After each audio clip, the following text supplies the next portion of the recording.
Okay, this is the side of the facing to the look like the restaurant. Yeah, and apparently this is the door was disconnected here, as you can see. It was disconnected. The only thing is that this door is like this door closer look like it's electronic door closer. But they already removed the other part. Oh no, it's right there, but they removed it because it was slamming too hard and it wasn't closing.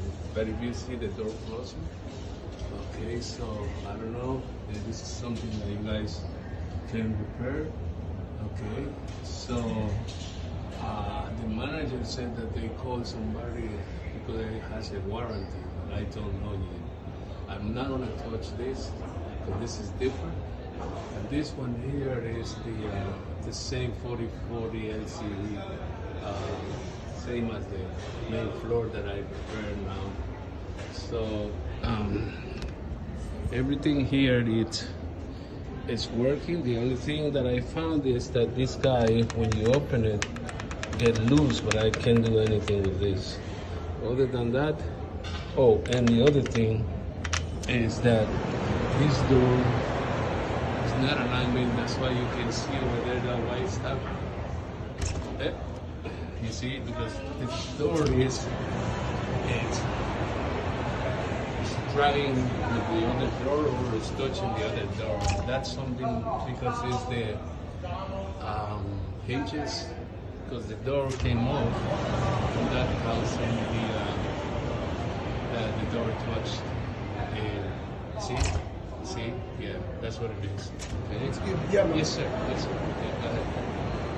And pretty much on the third floor is nothing to do. Okay. As you can hear that squeaking. You can hear that squeaking because the other door, is touching the top door. That hinges. Okay. There's nothing that I can do with the hinges because the hinges is the other type of hinges. As you can see. See how the hinges.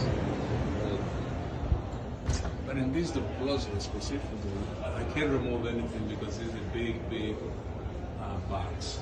Okay? But I know that it's electronic door closer, so pretty much, let me see if I can. Right there. Okay. And as you can see, somebody came and disconnected door closer, and that way now it's like. But in this case, I can't do any adjustment in this door closer. Of course, there's an electronic door closer. Yes, it is. Okay? Okay, Julie.